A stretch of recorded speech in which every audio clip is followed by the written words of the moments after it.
No matter where you are in the freezing Arctic or under the blazing desert sun, your body stays around 98.6 degrees Fahrenheit or 37 degrees Celsius. But how does your body manage to do that? The answer lies inside your brain, specifically in a small but mighty structure called the hypothalamus. Let's explore how the brain controls body temperature through a process called thermoregulation. The hypothalamus is a tiny region in the brain, about the size of an almond, located just above the brainstem. Think of it as your body's internal thermostat. It plays a central role in maintaining homeostasis, the stable internal environment your body needs to survive. One of its most important jobs? Controlling your core body temperature. But the hypothalamus doesn't work alone.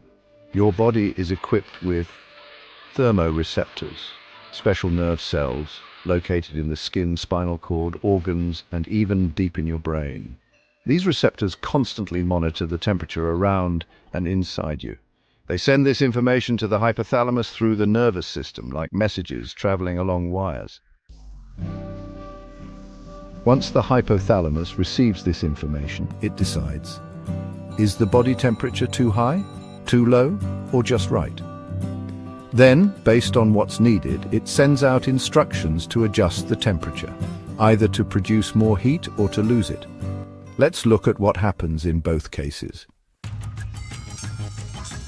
If your body is too hot, like after running or on a hot summer day, the hypothalamus activates cooling mechanisms. First, sweating.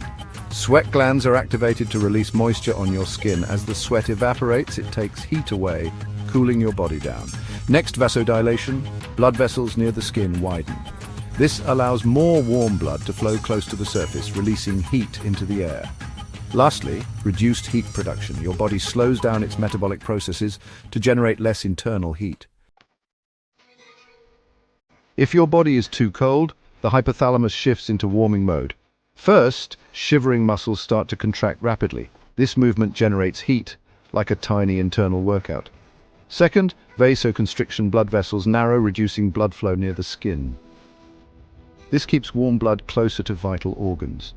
Lastly, hormonal signals. The hypothalamus may signal the thyroid gland to release thyroid hormones, boosting your metabolism and producing more heat. Here's a real-world example. Fever. When you're sick, your immune system tells the hypothalamus to raise the body's temperature to fight off invaders like bacteria and viruses. That's why you feel cold and start shivering at first. Your body is trying to reach the new higher temperature. Once the infection is under control, the hypothalamus resets the thermostat to normal and you start to sweat. That's your body cooling itself back down. All these adjustments happen through a feedback loop. Your body constantly checks the temperature and tells the hypothalamus what's going on. The hypothalamus then reacts, and the body responds again and again, keeping everything balanced. This is thermoregulation, and it's happening every second, whether you're awake or asleep.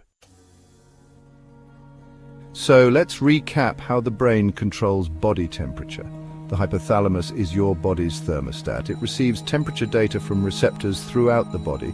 If it's too hot, it activates sweating and vasodilation. If it's too cold, it triggers shivering, vasoconstriction, and hormonal changes. This system helps keep your core body temperature stable, even when the environment isn't. Isn't it amazing how your brain silently protects you, keeping your body just the right temperature every day? That's the incredible science behind